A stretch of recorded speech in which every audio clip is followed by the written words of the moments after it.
Welcome to today's show. We're very, very excited to welcome Ellen King. She's the co-owner of the incredible community bakery Hewn, known for her from-scratch artisan breads, pastries, and sandwiches. She's also the author of Heritage Baking, available online on their website, hewnbread.com, or in person at the bakery. This episode was brought to you by 1903 and C Studios, Welcome to the Kimchi Kids podcast, where we feature and highlight cool people doing cool shit. Please welcome to the show, Ellen King. Wow. I heard that clapping on the past episodes, and now I thought it was just sound in. I had extra. Well, we had a little bit. So, Thank you. well, welcome to the show, Ellen. I wanted to, obviously start off by letting our listeners know, learn a little bit about your background here. So I want to take it all the way back to Naperville. You grew up out in the west suburbs, and I've heard you in other conversations talk about some of the challenges of growing up there for you, and just how much you wanted to kind of get out of the Midwest a little bit. So you want to just shed a little light on that? That's bringing up some dark wounds. Oh, that's no. for sure. No, I'm just kidding. I mean, it's true. But I grew up in Naperville. We moved a little bit when I was a kid from the East Coast and then settled in Naperville. And at that time it was, and it still is, the epitome of a suburb. And I hated it. And I really fought to not be there. It was everything I hated because we lived in New York and in Massachusetts, and it was a lot more outdoorsy, and I just had more freedom. And then all of a sudden we moved to a suburb where I'm fishing in a retention pond for bluegills. And it just everything was so fake and white and everything. I mean, granted I am white, but it just was so sterile. Yeah. And it's funny, I was reflecting on, actually this morning, about I was such a bad student in high school. I mean, such a bad student that I always said, I graduated with a 1.9 grade point, which is funny you can even graduate, but I actually graduated with a 1.8. Because I found my old report card because I was showing my son because he was upset about getting a B in a class, and I just found my sophomore year report card where I got 3 Ds and an F, in one semester. That's incredible. Yeah. How did you do that? I know. I always thought that I had made it up, in my head that I did worse than I did. Yeah. And when I found that, I was like, oh my, I was really bad, really bad. But one of the comments was pleasure to have in class, but getting a D. Yeah. So it was this weird. So you showed up. That's good. I showed up, which is actually worse, right? Because you have to really work to get the D and sit in there with a positive attitude every day. Yeah. So I think it was everything that I think I was just an angry kid. Yeah. I can't even explain why, but people look at photos of me in high school and everyone, they're like, you're not even smiling. It's a scowl and I don't know. But my mom owned a knitting shop in downtown Naperville. Oh, okay. And so her shop was a part of the community. And at the time that I was growing up, the one thing that was kind of cool about Naperville was that it was a lot of small independent businesses in the downtown area. Yeah. And so you had this vibrant community of business owners. So my mom had a knitting shop. Her close friend had a jewelry shop that I became friends with. I hopped around to all the little small businesses, just being, it's funny because I was I was a troublemaker, but I was friends with all these business owners. I love that. And then I worked at an old rock quarry as a lifeguard. So that was the only outlet really. It was still maybe the longest serving job I had. I think I worked there 12 years as a lifeguard, and you had to have scuba and go in and rescue people. What? And I actually saved, I think I had 3 rescues, legit. Wow. One of them I had to do CPR on someone. Yeah. Is there do they still remember this, or do you have any? I have the news clippings, because it was so cool. that was before the internet that I was working there in high school. And I had a rescue where I had to swim out and I had to get the person. They were drowning, and it's in 16 feet of water where it's a deep pool. It's actually a rock quarry. So you can't see the bottom. So that's why you had to have scuba to work there. Oh wow! Because we would have emergencies where people would go missing, kids or whatever, and and we'd get timed to like run from the guardhouse in our bathing suits. It was like Baywatch Midwest, but not. I have nothing like. So you're Pam Anderson. Yeah, I running guess by saying Midwest tells you, right? It's like, I love that. So it's a bunch of like hardy like Midwesterners Yeah. running Yeah. as fast as you can to get on your scuba tank and then get down to the bottom and they'd time you. And then you'd get down and you'd run these routes, with your goggles. your snorkel on, like Yeah. not snorkel, with your mask, your scuba mask and everything. And I loved it. I loved like the intensity because it Yeah. was like real, right? Yeah. Like people were gonna get really hurt if you didn't pay. It wasn't like a lifeguarding job where you just No. like hang out at the sat at the pool pool. Yeah, and you with can that just float. with your little, or like the float sitting on your belly. Yeah. So love that. so that was That's intense. What age were you when you were doing this? I started when I was 14 Oh, because I was a swimmer, and they recruited swimmers to work there. And I started at 14, and I worked there all through college and then part of grad school. I would come home and work, and I coached swim team, and it was probably and I met all these older people that were older than me, and they all were so much cooler than like the people. The people that you're age. Yeah, that were my age. Yeah. But yeah, I haven't thought about working there in a long time. But I think that really formed me more than anything, just being able to, and it was right down the street from where my mom's knitting shop was. So it was like she'd come and visit me Yeah. guarding at the beach. And my whole world kind of revolved around that for a while. That's crazy to allow a 14-year-old to be in charge of saving drowning souls. Oh, right. It's funny. Like this job was so intense and I took it very seriously. And Well, you have to. when I took my son, yeah, you do. When I took my son to go swim at a pool here, and it's just a pool, it was like 10 feet deep in the center, and he went off a diving board.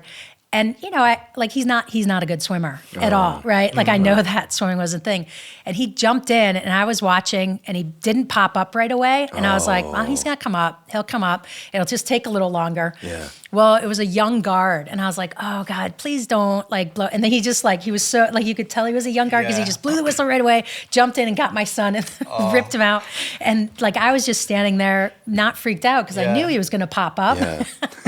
Jeez.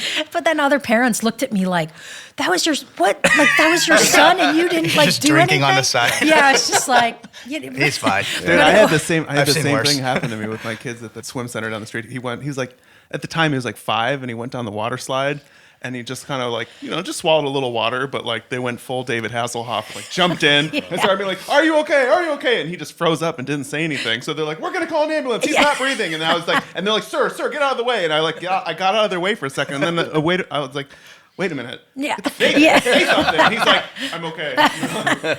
Welcome to the Drowning Podcast. yeah. Drowning and bread. That's right. That's right.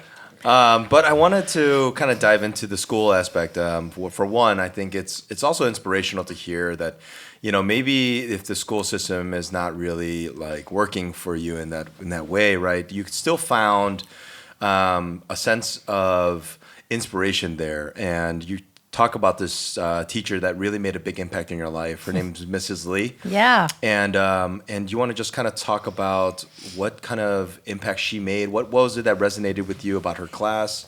And it seems like it's still something that's part of your interest today, like your love of history. So. Yeah, so in high school, I had this teacher, her name was Mrs. Lee, and I had her my sophomore year, one of the times I was not getting a D in her class. I was getting a C in her class. Hell yeah. But she was just this teacher that was so inspirational because she just loved the subject. Like she loved history, and then she loved her students. And she was blinded by anything else, right? So when you were in her class, it was like you were in her family. Yeah. You walked into her world. You walked into her world, and then you were a part of it, and she would take care of you. And so it really, I always loved history because I grew up just kind of appreciating my family's history of where we lived, just making it be a part of our life. And but in the classroom, she just brought it to life. And so sophomore year, I had her, and then I found out that I loved history. So I wanted to study that. It was the only class that I actually really cared about. And so junior year, you could take AP classes. Well, I talked my way into taking an AP US history class, even though my grade point was below a 2.0. Nowadays, they don't. Yeah. They wouldn't even probably talk to you. They say, sure, Ellen. Yeah. We'll have you take, Yeah. I don't even know what class I would be in. And then if I finished that, I could take an AP European, which was her like premier class, right? Like Mrs. Lee taught AP European. This other teacher taught AP US. So I took AP US, I did okay in it. And then I talked my way into taking AP European with her. Well, this class was like an eye opener because Naperville, the high school, had, I think, almost 3,000 students. Wow. And the other thing about Naperville at that time was where Argonne was, and like AT&T, all these like labs that attracted really smart like people to come and work in this country. And so I was in this class with 20 other kids that were so bright. One of them, Erwin Lee, if I could find where he is, he had already like created like a hearing aid, like alternative, like all of these kids. And I was just sitting in this class like, well, I just got out of like morning detention, literally. And like all of these kids were like the top of the top. Yeah. But Mrs. Lee never treated me any different, even though I knew I was like, we did like the end of the year wrap up where she like talked about, everybody talk about where you're going to college. And I am not joking. One woman, she went to Wellesley. Another was at Smith, then at Harvard, MIT, Yale. One was going to Stanford. And then when they got to me, I was like, I had been rejected from 11 schools. Because the thing I guess I realize about myself is I just don't even realize how bad I am at something. I just like move forward, just keep going. And like I'd been rejected from Kansas, Colorado State, University of Wyoming, like schools that are safe, like not even safe schools, like schools that most people get like some money to go to. And I'd been like flat out rejected. Yeah. I did get into Montana State. That was like one school. Nice. And Mrs. Lee, like, she wrote me this card after we did all this in our graduation. She wrote everybody a personal card. I love that. And my card, I kept it for like years, literally. I probably still have it somewhere. That's amazing. She wrote, "You're on a very different path, but a path that is still worth following and going to your own, like listening to your own like drummer, and never give up and never doubt that you're going to go somewhere and do something." And it was like this little glimmer of hope. Yeah. Where she was like, I might not be going to like MIT or creating a hearing aid or whatever, but like she gave me, faith and hope. And then when I went to college, I did fine. Right. And I got to say my mom also put up with a lot. Like my mom, I honestly don't know if I had a kid like me, I probably would just be like, I'm writing you off. Like, that's it. Like, I'm done.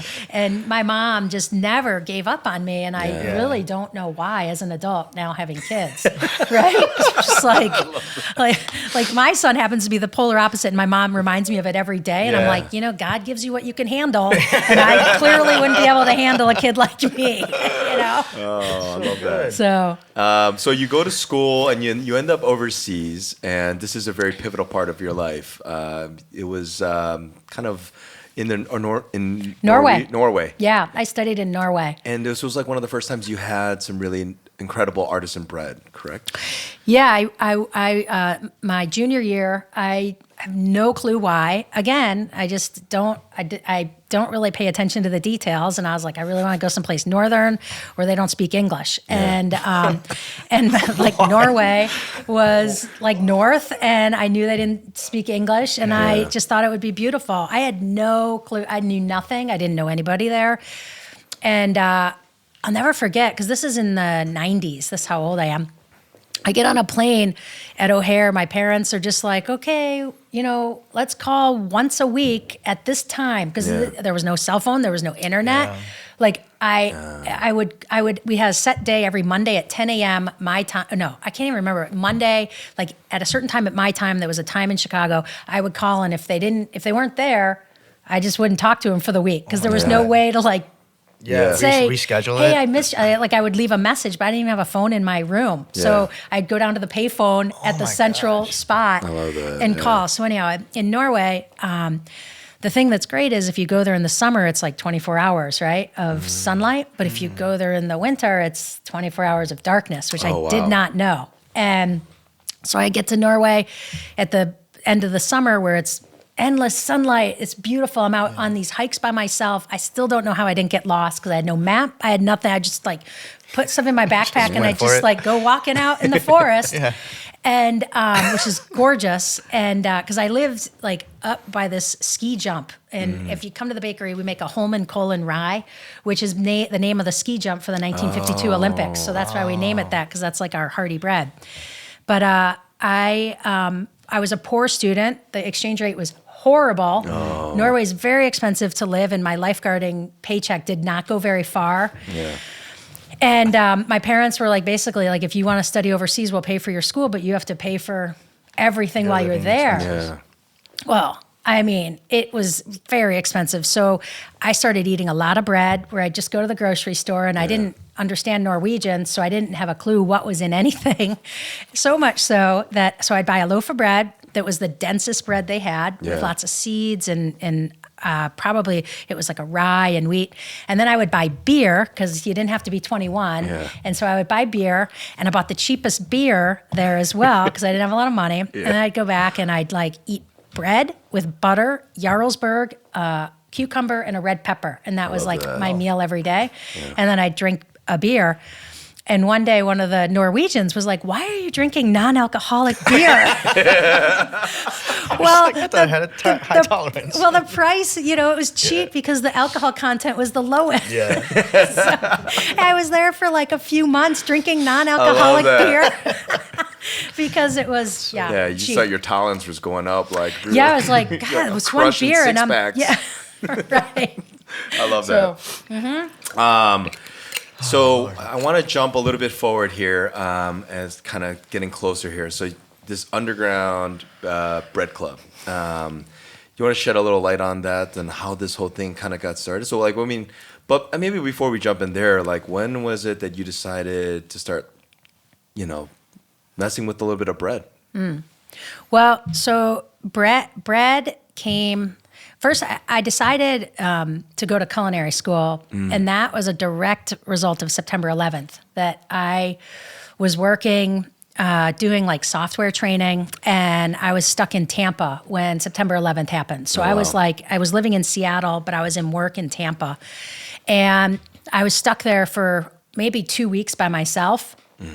And during this time, I had these like crazy dreams, like horrible dreams, probably like everybody did. I don't know. I mean, does anybody, most of you probably, like maybe September 11th was not as dramatic. I was like 19, so I was focused on other non-important bullshit. Okay. So I was in But it was a big deal. It was a big deal. Yeah. So I was in my yeah. 20s, mid 20s. And all of a sudden I started realizing I have like no skills, right? Yeah. Like I know how to knit and quilt, but I like don't know how to like feed myself. And if the next disaster comes, like I want to be prepared, you know? And I was like, I'd always loved food. My dad was in food, and I just was like, I'm quitting this job and I'm going to culinary school when I get back. And so I got back to Seattle after an arduous trip, literally, because no planes flew for several weeks, and it was really not easy to get home. I get home, I sign up for culinary school. It's never as easy as you think, because everybody had that idea at the time. Everybody wanted to go to culinary school because everyone decided to change their life. Yeah. Much as the pandemic, people forget September 11th had like this effect where we were like, oh my God, like people in their 20s, we all felt like our lives were meaningless, and some people joined the military. And so I went to culinary school. And just amazing experience in Seattle. It was a great program, very focused on sustainable farming, agriculture. I spent time at a farm school in Eastern Washington, and that was the first exposure that I got with wood-fired oven bread. Oh, okay. And I just thought that was the most beautiful thing ever. But I'm not really good in math. Remember, I'm not a great student, and I just am like, baking to me was like, no, I am not going to be a baker. You have to be too exact. You have to like know how to measure. Yeah. So I studied culinary and just focused on working in that world. So I worked in a bunch of kitchens in Seattle and for a bunch of chefs, and did a whole, you work in food, you work all over and get all this experience. And then my partner at the time wanted to take a job back in Chicago, and we had I had my son. I think he wasn't quite a year, and we were going to move back here. And we moved back here. It was kind of a traumatic time because my son was born 2 months early, and then we moved here, and he was just under a year. And the financial crisis, I'm like very moved by world events. Maybe it's the history. Because like the 2008 financial crisis hit. Right. And I had started a business in Seattle called Chairbees. It was like human grade pet treats that I just made with a friend in culinary school just as like a side project. Yeah. And I came here and the financial crisis hit. We had a house in Seattle and we had an apartment in Evanston, and like we were tanking. I mean, we were struggling because, you know, it was like the markets were, everything was, we thought we were going to be in a depression. Yeah. And, you know, having a young son, it didn't make sense for me to go work in kitchens because I would have make money. I made no money. Yeah, I would make no money. My hours would be horrible. And my partner's job was the primary focus. Yeah.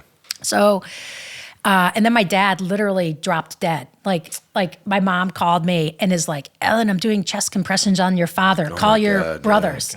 And I was like, what? Like literally thought that, I thought that, you know, it's like, oh, people survive, right? So I called my mom back. I'm like, okay, what hospital are you at? She's like, your father didn't make it. They're just taking him out now. Oh my God. And I'm like, and he was in the bathroom. He like dropped dead in the bathroom at their house. She's convinced he haunted it for, she's convinced he haunted it for like 10 years so she couldn't sell the house. Your father's still here. Yeah. She had like a woman come in to like seance cleanse or it. something? Yeah. Wow. Because she was convinced he was there. So anyhow, he dropped dead, and then I just think I went into like a kind of deep depression. You know, my son wasn't quite 2. We were living in Chicago. I never wanted to be back in the Midwest. I loved Seattle. And my mom gave me a cookbook, Tartine's cookbook, Chad Robertson. Awesome. And I just like, all I did was I was like, I'm just going to learn how to make bread. I'm just going to I don't want to go back and work in restaurants right now. I can't be away from Asher. And I became so focused. I mean, I think it was like, you know, I'm Irish. So it was either I was just going to like completely drink all day or I was going to find something like super manual, right? Like, cause I'm just like a mule. I'm supposed to just like have my body work. And I just made bread. And I made bread in such an amount that at Asher's preschool, kids are good to be pimped out. And so like, I think it was about 3. And I started young. That's the right age. Yeah, he was 3. And we would go to his preschool and I'd be like, Asher, you know, we've got to get some customers because I can't just like buy 50-pound bags of flour and eat the bread ourselves. We need to sell it so that we can get better. And so Asher was like, okay. So he would like give loaves of bread to his friends to bring home. This is like at 3 and 4. This is so good. And and so we started getting customers where I had a little notebook where I would write down who was in my bread club. I had a little website created, and it was called the Underground Bread Club. And there was no way to contact me because I was worried that I'd get shut down because it was like before cottage food laws. Yeah. So like you couldn't do this at home. So I was just like, I had the website so I could like put up what my breads were, and then once a week we would like put up the breads. People would email me their orders, and then I would. It was like a 3-day process at my apartment in Evanston, like where your air conditioning and heating is in a closet. Yeah. That was my proofer room. So in the winter, it was like warm because the heat didn't work that great. But in that room, there was like a leak or something. So it kept it really hot. And in the summer, it was cold. And so I would stack up all my bread in there. And then I had a refrigerator that was a half and half. And I would use Asher's building blocks to like make like all of these ways to stack 100 loaves in there. God. And then I would load him into the Burley, like the bike carrier, and I would bury him in bread, and we would ride to preschool and we'd make drops, and he was the money guy. So I'd hold the bike, he'd run up to the door. Most of them left their doors unlocked. He'd run in, drop the bread, grab the money, and come back out. And then that was how the literally the business started from my like apartment in Evanston. That's incredible. So I wonder cool. how many bread club members are now Hewn. I would say all of them that still live in the area. Wow. Yep, they still come in. I had about 100. That's incredible. Holy yeah, shit. there's How many years ago did this underground bread club start? this started in probably 2010. Wow. I want to say. Yeah. Okay, so a little Yeah. over a decade you've been. Yeah, it might have even been 2009. Actually, I think it was maybe 2000. Yeah, 2009, 2010. Whatever Tartine came out, it was like the book my mom gave me for Christmas, and That's so cool. yeah. So the underground bread kind of naturally rolled into Hewn. Sort of. I mean, I honestly did not want to have to do something this big. Like, I didn't want to have to work this hard. Julie was a customer of mine, and she said, you're like making really great bread. Yeah. Did you ever think of opening a place? And I really didn't, because I knew what it would. I was just like, I don't know. That just maybe if we can just open it 3 days a week and. Yeah. And then honestly, before I knew it, it was like, well, 3 days a week, I'm not going to be able to pay rent and pay for all this. And then yes, it did morph into this where it's 2013 we started it. Yeah. And it's been kind of insane. I can't even believe it. Like when I walk in, I'm like, how do I have all these people? Yeah, it's And incredible. you guys know. Took off right away, right? No, it didn't. No. Actually, we were fortunately too dumb to realize that we should have closed after the first year. So, because it was that first polar vortex, and literally there were days when I would be in the back, because I would work the back and the front, and I had a few other bakers that were with me, 2 other people, and there would be days where maybe one person would come in, and I'd be like, oh my God, and this also coincided with me breaking up with my partner, and so the person that had the stable job, really not a good time to break up, right? Yeah. When you're opening a business that makes no money at all.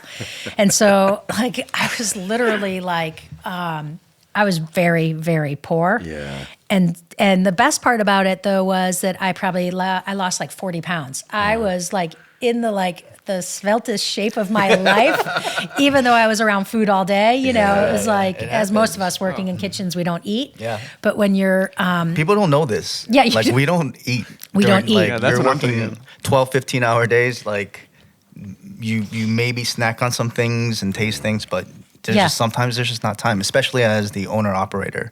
yeah, when you're barely making it, Yeah. you just don't eat. I'm picturing that bummer day where only one person came in, and then that's a dream of mine. Being you're in Hewn, and there's only one croissant missing. Go to town.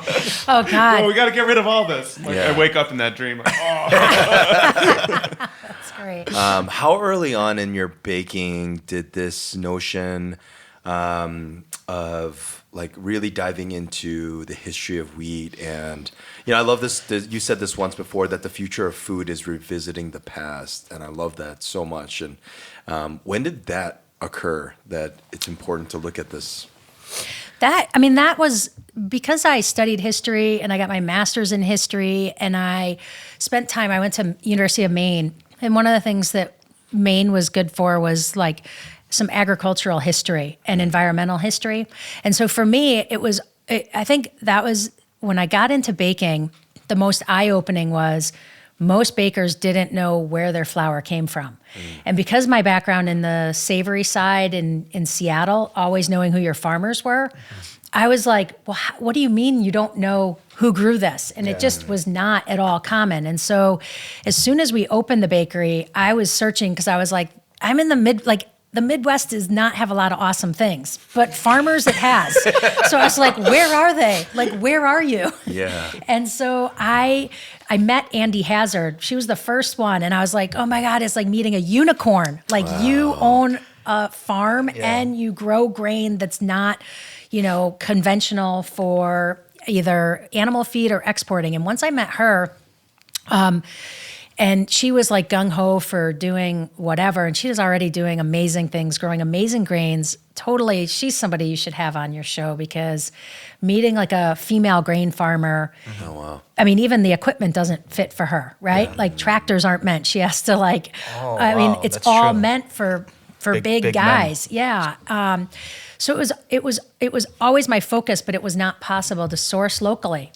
Farmers didn't grow grain, and there was no infrastructure to be able to get it processed and then to mill it. And so Harold from Janie's Mill, he came. I was just down there last week for the first time since the pandemic because I hadn't been down. They've been delivering to us, but we haven't been down to them.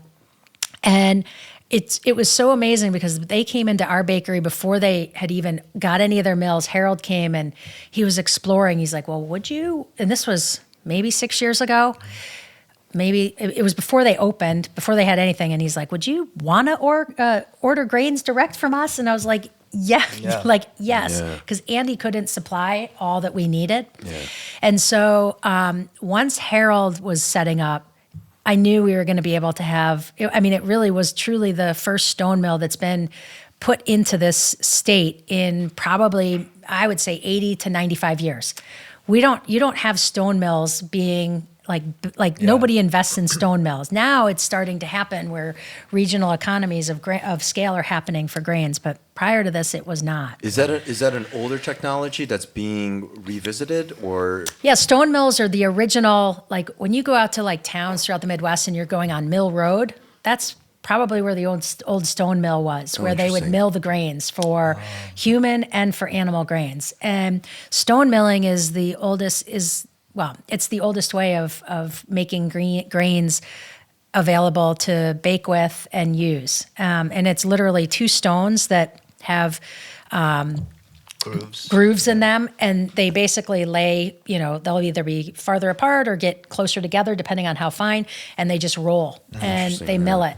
And it's more nutritious because you're getting all the oils and all of the, even if you're extracting some of the bran or germ from it, you're still getting some of that into, like you can't, it's never going to be a white flour when you're using stone milled. And that's why even at our bakery, our whitest bread is still like, people would call it, like a whole wheat bread because it's we have so much of the bran and germ still in it. I love that. So and this idea of kind of like protecting the food source here has been something you've mentioned before, and I wanted to touch on that today because I think it's so important that listeners out there that are just kind of like grabbing at any flour, especially with all the marketing these days, people just don't know this stuff, right? People don't understand even the term organic and what that might entail. It doesn't really kind of give a clear picture.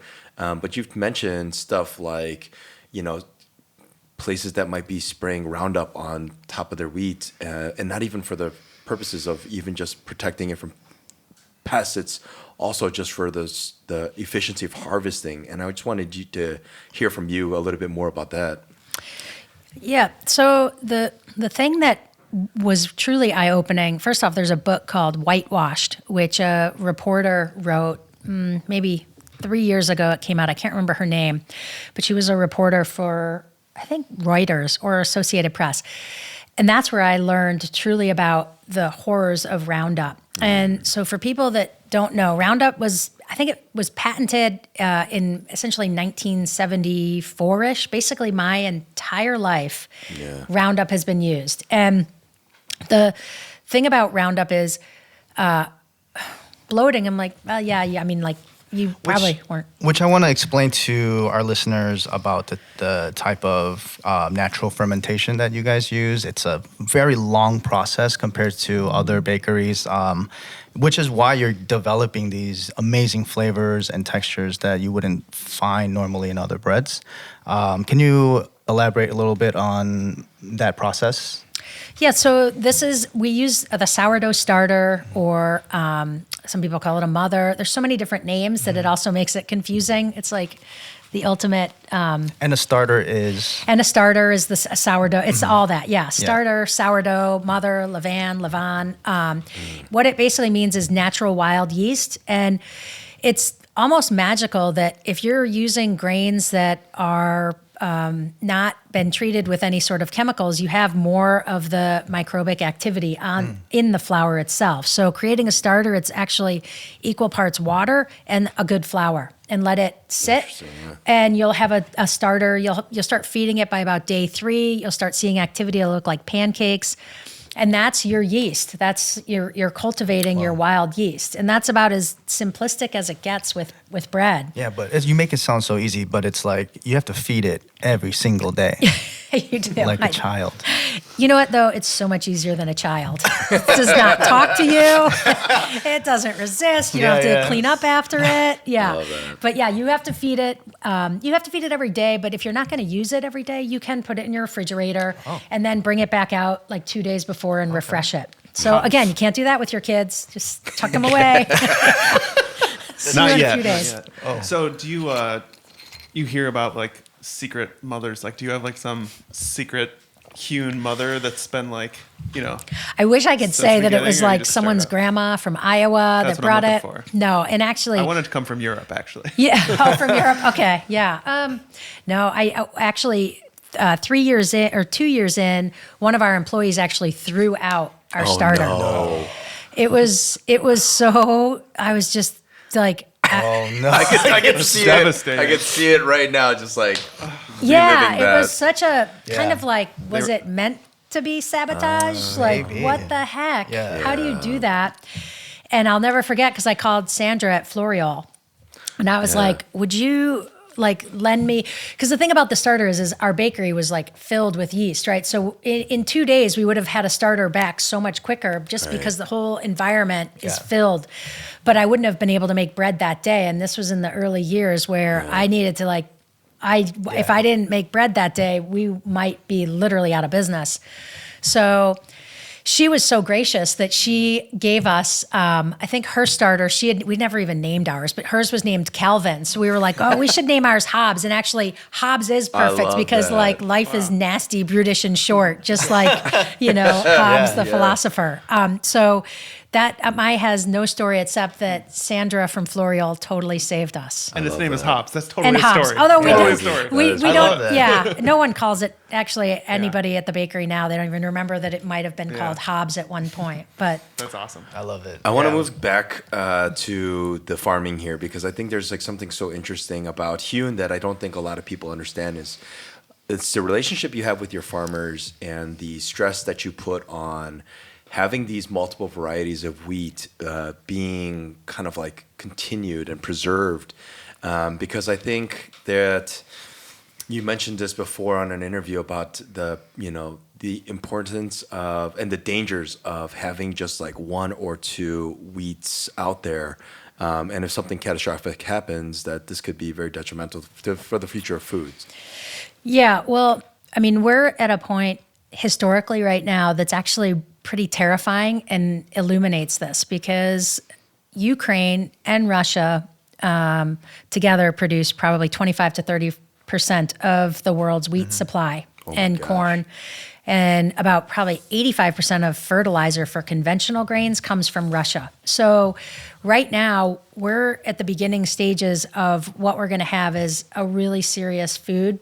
We're going to see famines probably happening in certain parts of this world because of the lack of grains available at an affordable price. And part of that is because, well, manyfold, but like you mentioned about the heritage varieties, most varieties of wheat that we grow here came from the whole area around Crimea, Turkey. That whole region is where the mother of wheat is. And so to have Ukraine be experiencing war, just to understand the farming cycle, right now, if you went out to fields here, our climate is kind of similar in terms of winter wheat, spring wheat. So what winter wheat means is that it gets planted in like September-ish, and then it goes dormant after the first snowfall. And if Harold's listening, he can correct me because I am not a farmer. I should say I'm not a doctor and I'm not a farmer. And I'm just like trying you to, are a baker. But I am a baker. But so winter wheat then gets harvested in June. So if you envision right now in Ukraine, there's their winter wheat that's probably not going to be getting harvested in June. So we'll start seeing the grain supplies impacted in, I would say, full throttle September, because then also right now is when they start planting the spring wheat that then they harvest in July and August. Oh, wow. So you have this summer where you're not going to have a winter wheat or a spring wheat crop that's getting harvested in Ukraine. And then also people aren't taking Russia's imports as we should not. And so that whole about 30% of the grain supply is just off the table. Now, Jeez. in our country, we fortunately grow quite a bit of grain, but not when you're considering like the cost that's gone up because the rest of the world's scrambling to get wheat. Yeah. And a lot of our fields, the saddest thing is like North Dakota that used to be a huge wheat grower is growing, I think, more soybean at this time for export than domestic wheat. Oh, wow.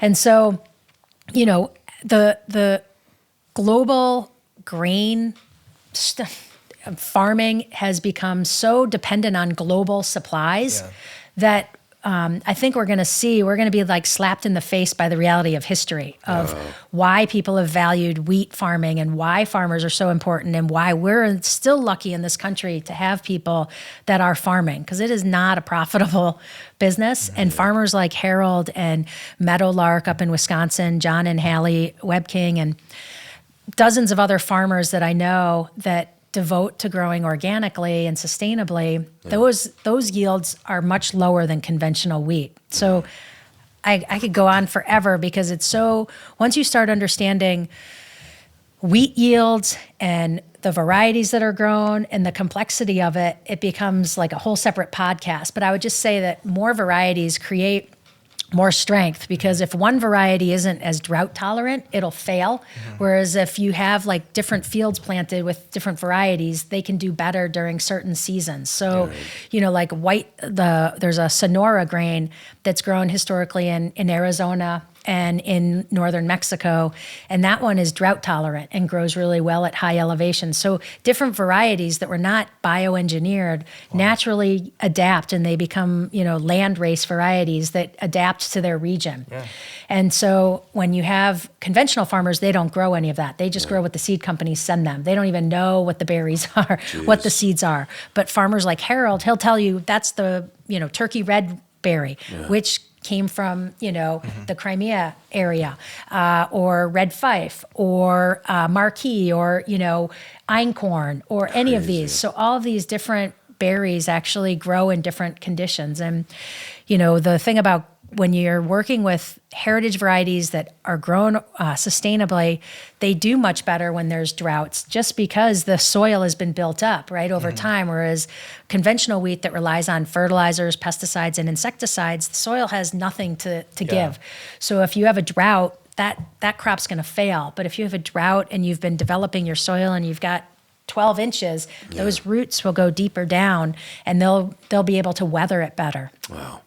That's incredible. And I mean, I guess just like as a consumer myself, it's if I'm hearing this information and I'm like, I want to take action, right? I'm like, this is pretty scary stuff to hear. What are some things that consumers out there can do to kind of help that? And what are ways that consumers can help farmers in these in circumstances, outside of, just supporting your business because you're obviously, connected with these farmers. Are there other things that consumers can do out there? Yeah, I mean, they can order direct from farmers. They can ask for places like Whole Foods or Jewel or whatever grocery store they go to ask them to work with local farmers for their wheat. Now, the other part is it's more expensive. People have to get used to the reality that food that's grown well, the yields aren't as high, but the impact on the environment is so far less that it does cost more. And that's unfortunate because I know for food security, for some people, they can't afford to spend more. But if people that can need to, because then we can start creating more of that infrastructure that's been stripped away, that regional grain economy is gone. So it does become more affordable. It becomes more affordable the more we demand it, and they can have their economies of scale grow up in the regions. Wow. Yeah, that's. I mean, we can't end it on a. I actually. I think it's so important, though. I haven't done home baking in a while, but I do have a piece of shit oven at home. How do I create such beautiful, delicious bread with the limited equipment at home? I don't have the facility like a Hewn. How would I go about this process?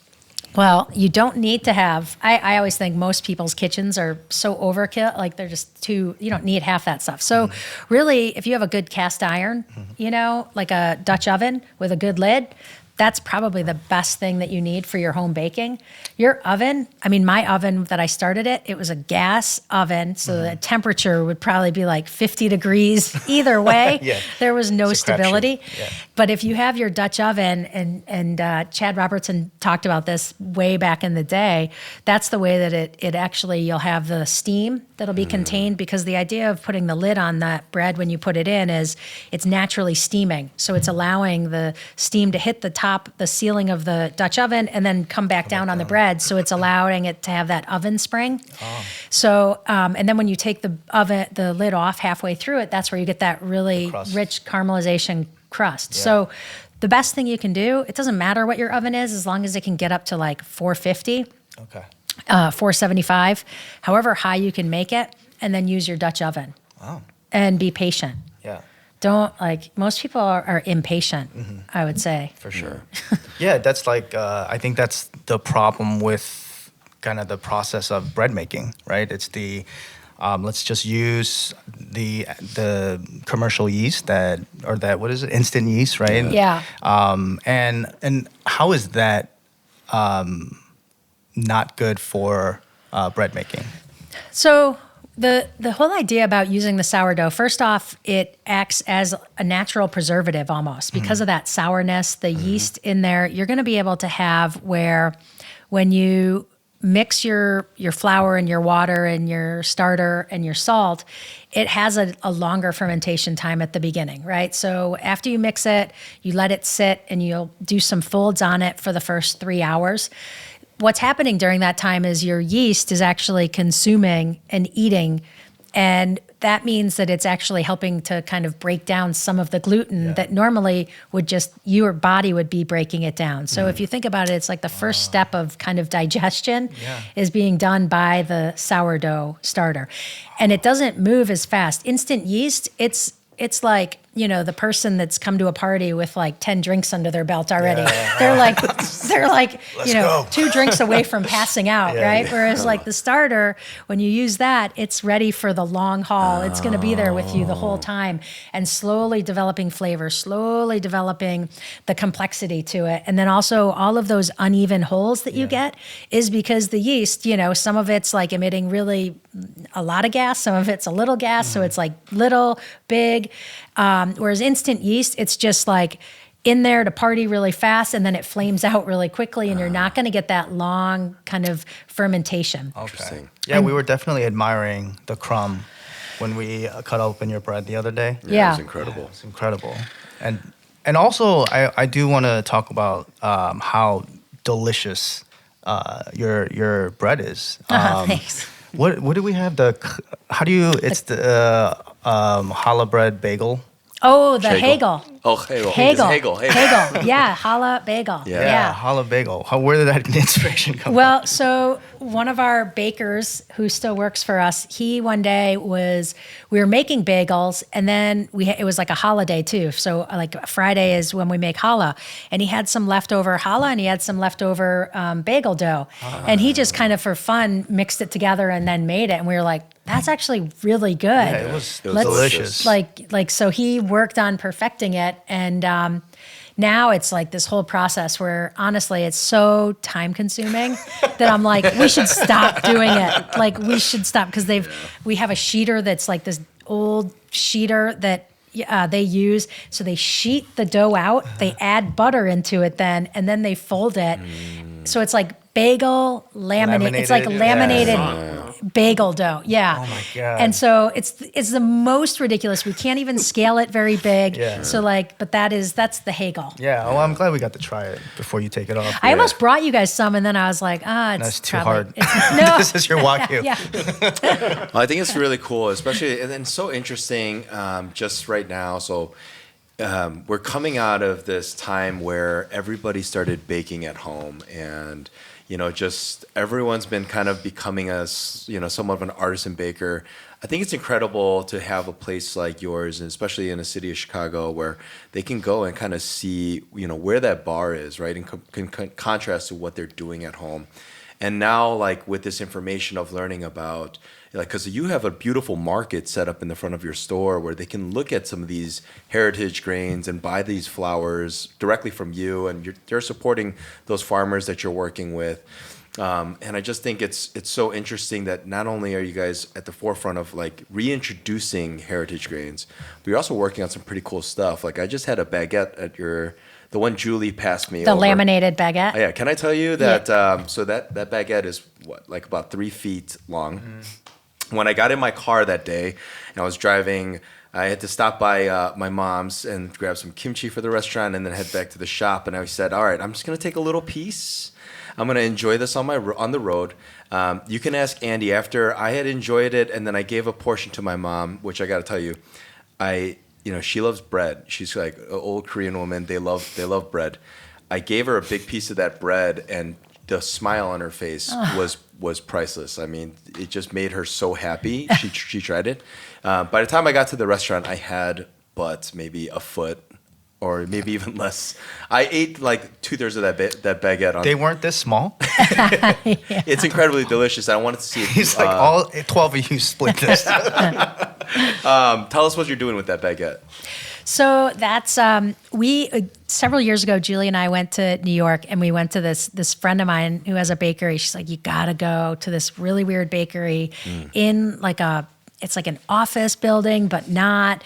It was called Arcade. Okay.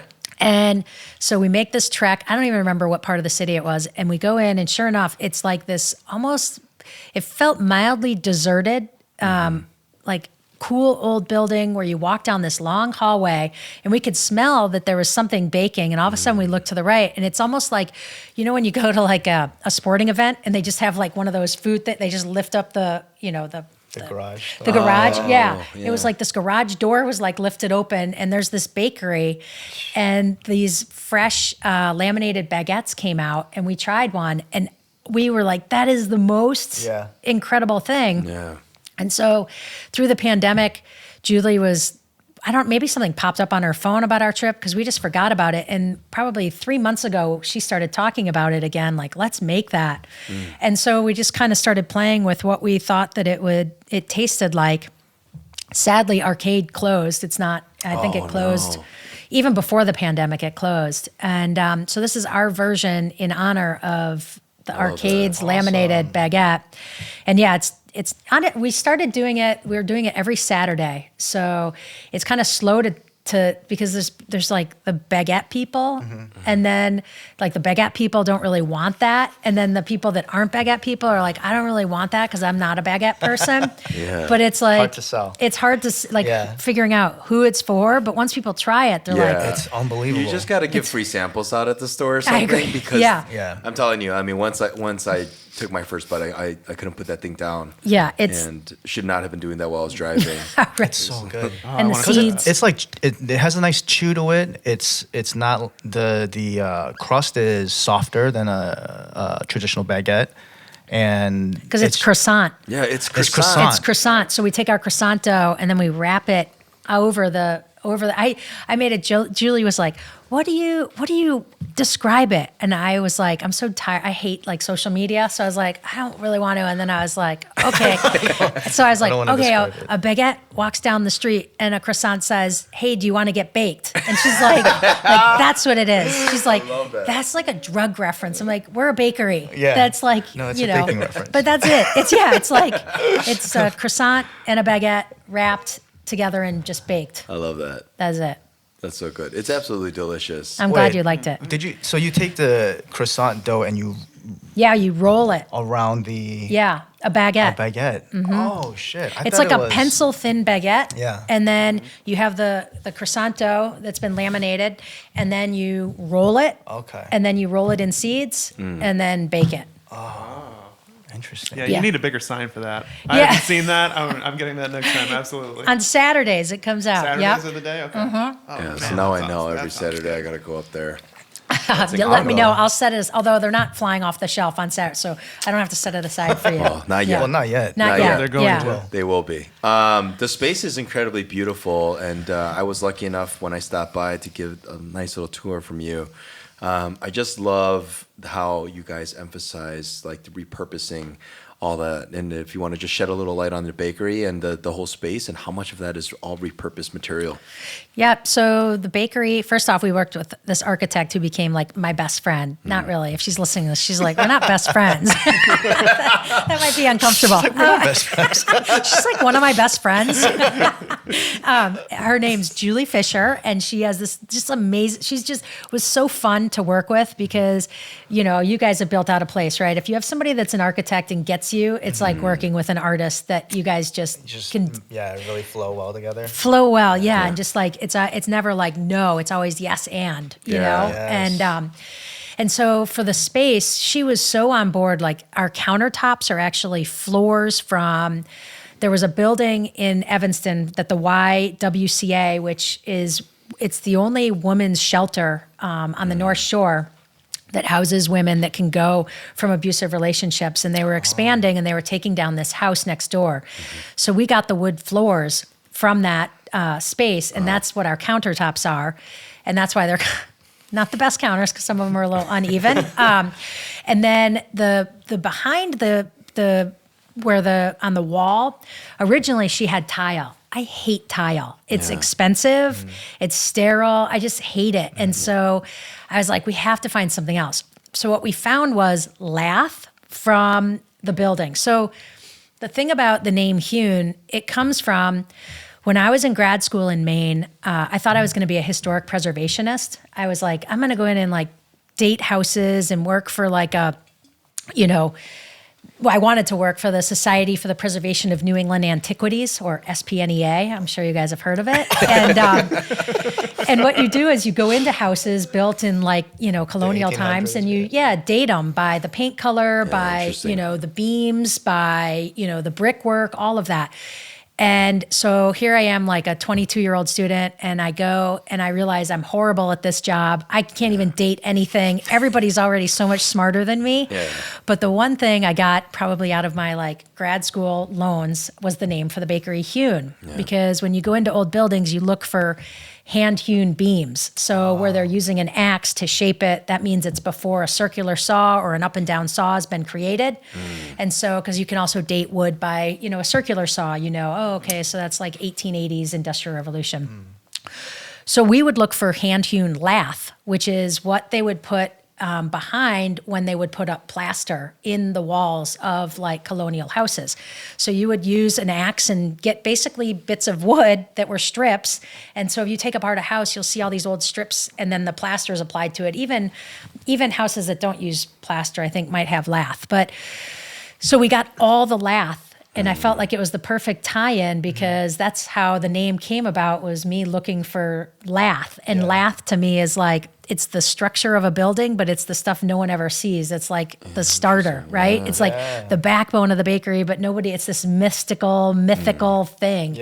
And so that's what is behind all of our wood is their lath that was salvaged. And then even in the front, along the counter, Julie had called for tile again.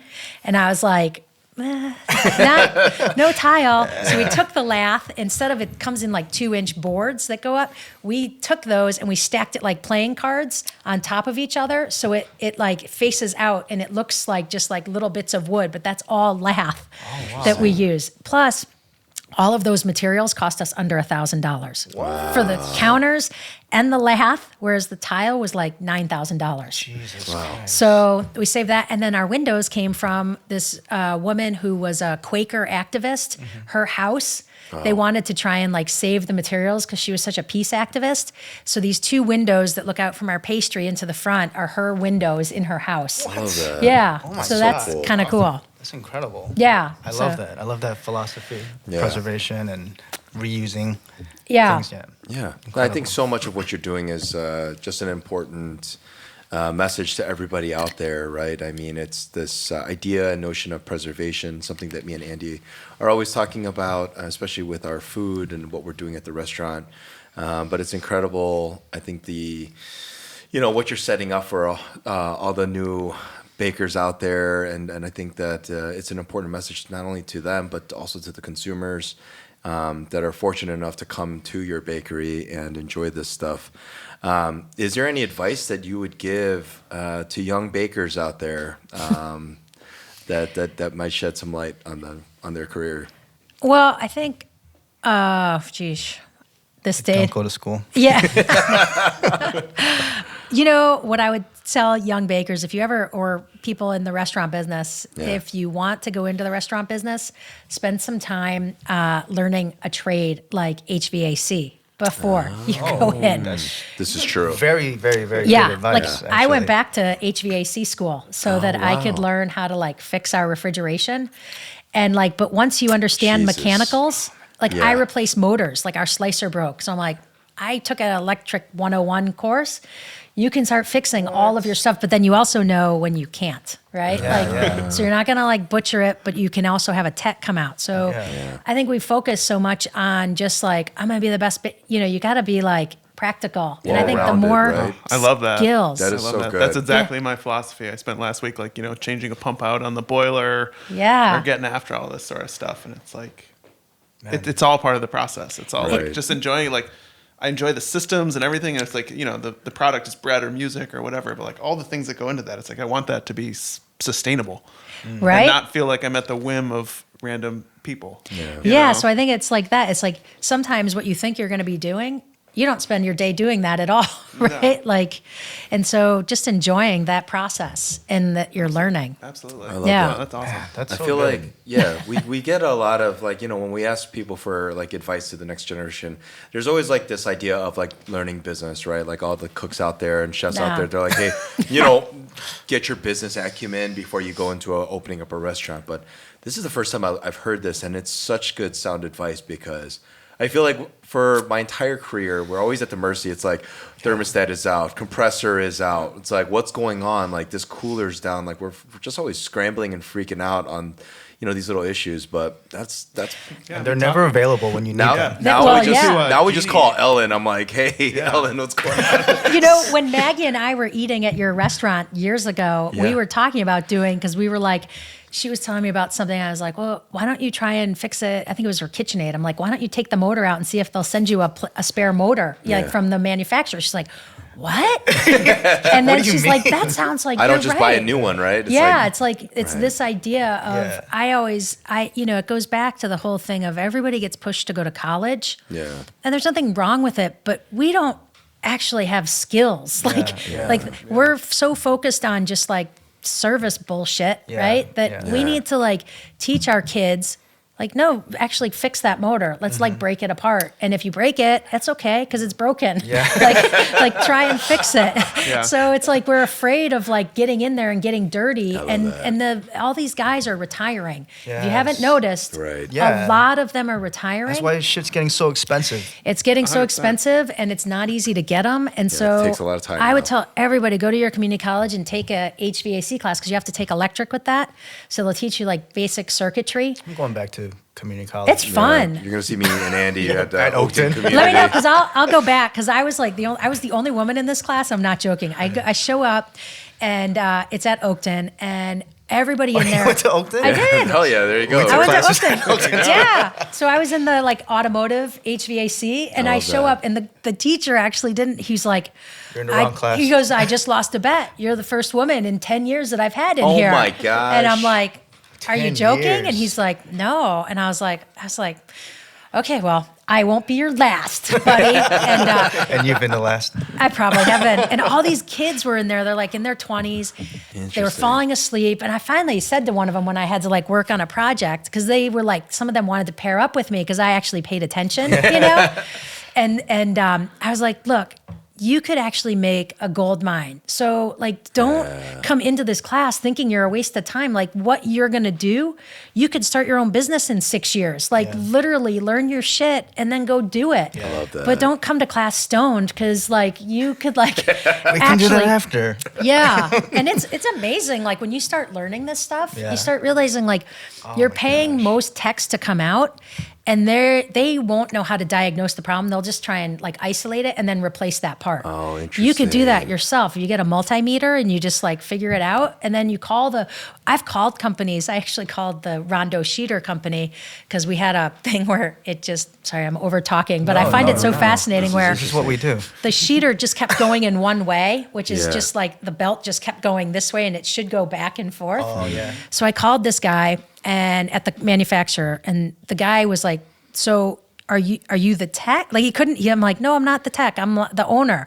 He's like, okay, is your tech there? I'm like, no, it is me. I am the tech and the owner. And he was like, ma'am, I just got to tell you and we were FaceTiming at this point because I had to have him like see what I was, he's like, I have never had a woman owner call me and have to diagnose it and have the multimeter that's needed to diagnose this. I love that. He's like, this is really exciting for me. He's like, so I'm going to help you. And like we diagnosed the problem, they ordered the part, cool. and it saved me probably $600 because then the tech would leave, they'd order the part, then they'd come back and install it, and it's like 2 visits. Yeah. So it's like Just the Gets travel, expensive. just the travel fee you pay for technicians to Yeah. come out is at like $150 in some cases. Yeah. And it's just insane. So There's so many things you can't even open, and they're just like, oh yeah, we have a warranty. Yeah, chuck it in the trash. We'll send you a new one. And you're just like, can you just give me the one part? I know. I feel like if we just, as a society, said like, no, we are actually not going to accept anymore that things just break, and you have to be able to repair it all.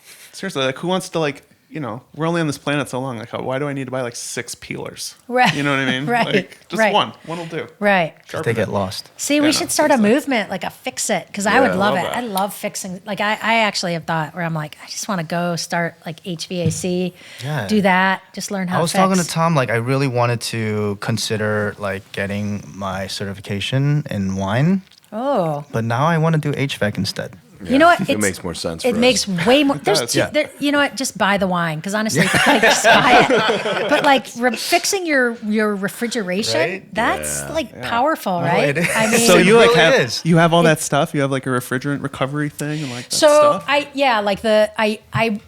actually, because the pandemic hit, I couldn't take my I had to take the EPA certification to get my refrigerant. Mm-hmm. And so I didn't because with the pandemic hitting at the same time as we were supposed to be moving, I had to not take that test. And now I have to go back and take the class again because the time has elapsed.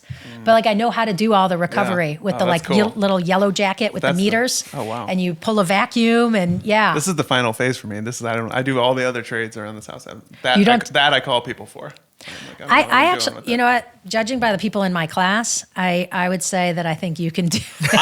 Well, that's the thing I learned about most of them is that like a lot of times people come and I'll just be like, if this guy can do this, I can do it. It's just like unscrew this and put that there. Like I'm all about that. That's my Yeah, whole life. it- That's my whole life. I am like a audio engineer. I get electrical. Like I'm Yeah, good, you would have no know? problem. I mean, it's like you follow these processes and they don't deviate and change. And it's like you get these readings and you can understand if there's, I mean, the thing that's cool about the HVAC is there's physics involved with like superheat and super cooling and that kind of stuff.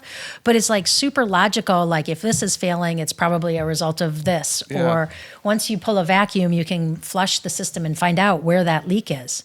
But Yeah, it's, I had a leak. I hit it with a nail. I had to fill it You with, did? fill it like with dye or something and find Yep. the leak or whatever. But you know what I love about this though is that like this is what someone who's obsessed with their craft does. You know, like there's only salt, there's flour, and there's water, and you've like nailed down till the perfect flour, the perfect source.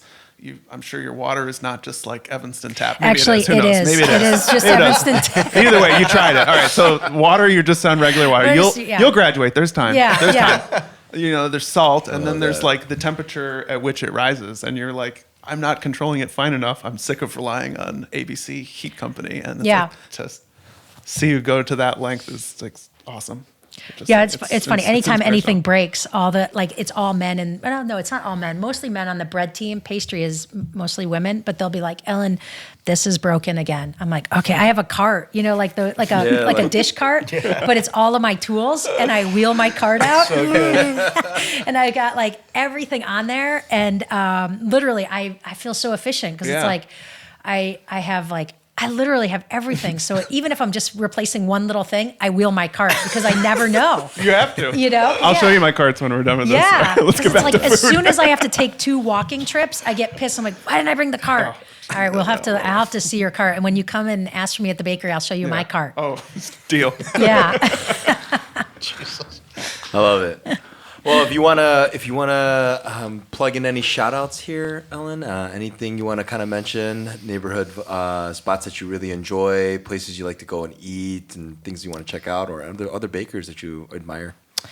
Yeah. So, well, for one of the restaurant literally that's our go-to is Torino Ramen in Wilmette. It's like these Japanese moms that run it. And we just ordered it last night for our kids because they love it. Yeah. So the only thing I have to say is they need to up their rice portion just a little bit. So if you're listening, it used to be more robust. I love them though. There's a grain shortage. Yeah, yes, that's right. There's a shortage.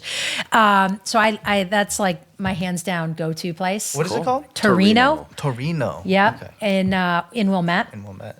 And then, gosh, it sounds so pathetic, but I just like don't get out. Like I don't get out right now. I mean, we have 3 teenagers at home, and I work crazy hours, and then I just don't go out.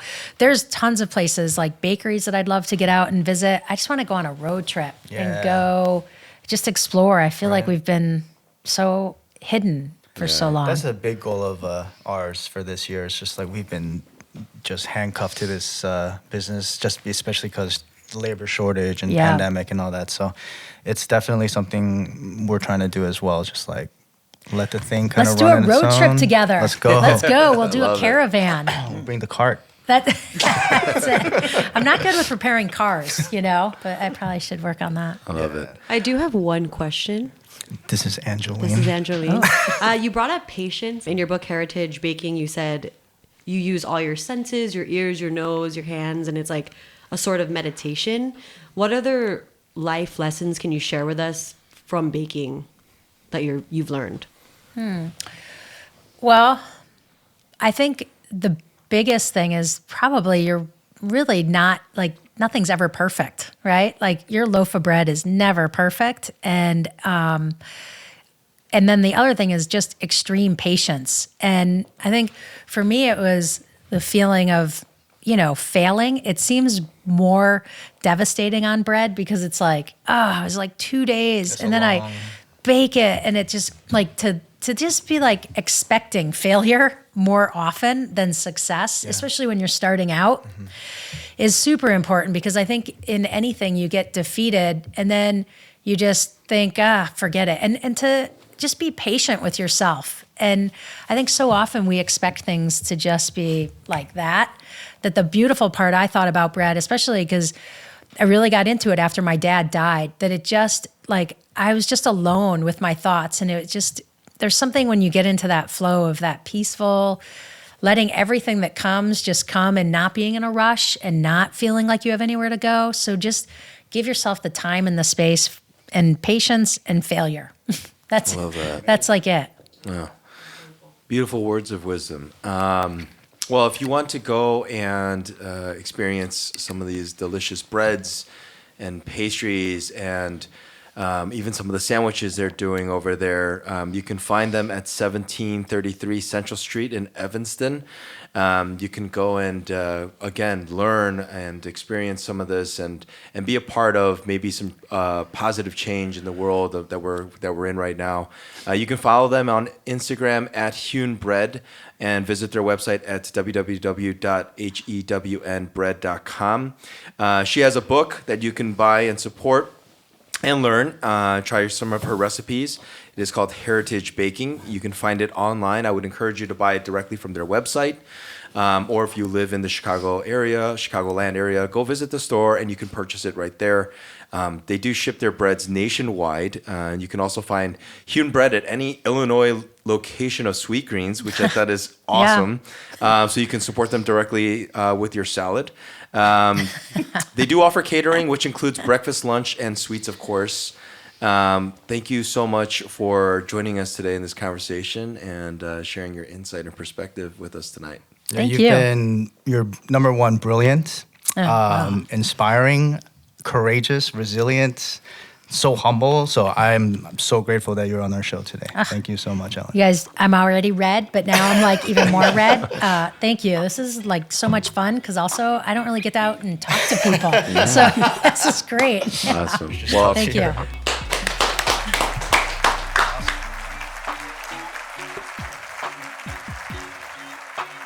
Thanks for tuning in to this episode. You can reach us at Kimchi Kids Podcast at gmail.com and all social media and YouTube at Kimchi Kids Podcast. If there's any guests you'd like to hear from or topics you want covered, please reach out. We'd love to hear from you. You can also support this show by rating and reviewing on whatever platform you're enjoying this on. So please be sure to like, comment, and subscribe. It really makes an impact on getting the word out.